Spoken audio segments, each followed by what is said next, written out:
అహ్మదాబాద్ లో దిగ్భ్రాంతికర సంఘటన చోటు చేసుకుంది. ఓ విమానం కుప్పకూలింది. ఈ విమానంలో 242 మంది ప్రయాణికులు ఉన్నారు. అహ్మదాబాద్ లో దిగ్భ్రాంతికర సంఘటన చోటు చేసుకుంది. ఓ విమానం కుప్పకూలింది. అది ఎయిర్ ఇండియాకు చెందిన విమానంగా గుర్తించారు. ఈ ప్రమాదానికి గురైన సమయంలో ఆ విమానంలో 242 మంది ప్రయాణికులు, సిబ్బంది ఉన్నట్లు తెలుస్తోంది. అహ్మదాబాద్ విమానాశ్రయం నుండి టేకాఫ్ అయిన కొద్దిసేపటికే ఈ దారుణ ఘటన చోటు చేసుకుంది. ఎయిర్పోర్ట్ సమీపంలో ఉన్న మేఘానీ నగర్, షాహీబాగ్ వద్ద కుప్పకూలింది. సమాచారం అందిన వెంటనే రాష్ట్ర విపత్తు నిర్వహణ, అగ్నిమాపక సిబ్బంది, జాతీయ విపత్తు నిర్వహణ బలగాలు, పోలీసులు హుటాహుటిన సంఘటన స్థలానికి చేరుకున్నారు. సహాయక చర్యలు చేపట్టారు. విమాన శకలాలు జనవాసాల మీద పడటం వల్ల మరణాల సంఖ్య మరింత పెరిగింది. అహ్మదాబాద్ నుండి లండన్ కు బయలుదేరిన ఎయిర్ ఇండియా విమానం అది టేకాఫ్ అయిన కొద్దిసేపటికే కుప్పకూలింది. పెద్ద శబ్దం చేస్తూ నిప్పు కణికలా నేలకు రాలింది. ఆ వెంటనే దట్టమైన పొగ వెలువడింది.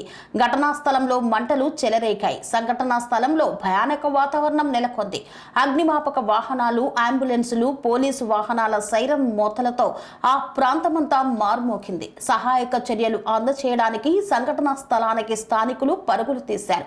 అందుబాటులో ఉన్న వాహనాలను క్షతగాత్రులను ఆసుపత్రికి తరలించడానికి వినియోగించారు.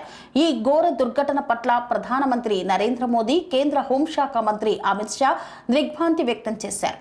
వెంటనే గుజరాత్ ముఖ్యమంత్రి భూపేంద్ర పటేల్ కు ఫోన్ కాల్ చేశారు. ఈ ఘటన చోటు చేసుకోవడానికి గల కారణాలపై ఆరా తీశారు.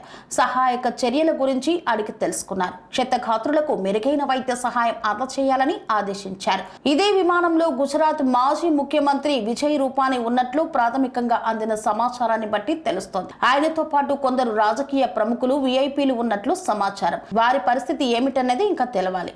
స్వామి బోధానంద గోసేవ ఆశ్రమం, సైథాపూర్. జ్యోతిష్యం, వాస్తుశాస్త్రం మన పూర్వీకులు మనకిచ్చిన వరం. దుర్గాదేవి, కాలభైరవ ఉపాసనతో వాక్సిద్ధి పొందిన శ్రీ శ్రీ బోధానందగిరి స్వామివారు మీకు ఎలాంటి సమస్యలున్నా, వాటిలో ముఖ్యంగా ధన నష్టం, ఆరోగ్య నష్టం, భార్యాభర్తల మధ్య గొడవలు, ప్రేమించుకున్న వారు దూరం అవడం, ఎన్ని సంబంధాలు వచ్చినా పెళ్లి ముడి పడకపోవడం, రోడ్డు ప్రమాదాలు, అప్పుల బాధలు, వ్యవసాయంలో నష్టాలు, పెద్దల మాట పిల్లలు వినకపోవడం, ఆరోగ్య శాంతి, గృహశాంతి, మనశ్శాంతి లేకపోవడం, ఇలాంటి సమస్యలు ఉన్నట్లయితే ఒక్కసారి స్వామీజీని కలవండి. మీ సమస్యలకు తగిన పరిష్కారాన్ని పొందండి. అంతేకాక అన్ని రకాల వ్యాధులకు గోపంచకవ్య మరియు మూలికా వైద్యం చేయబడును. నమ్మకంతో రండి, ఆయురారోగ్యాలతో వర్ధిల్లండి. మా అడ్రస్ స్వామి బోధానంద గోసేవ ఆశ్రమం, సైథాపూర్, వీరభద్రస్వామి గుడి దగ్గర, యాదగిరిగుట్ట.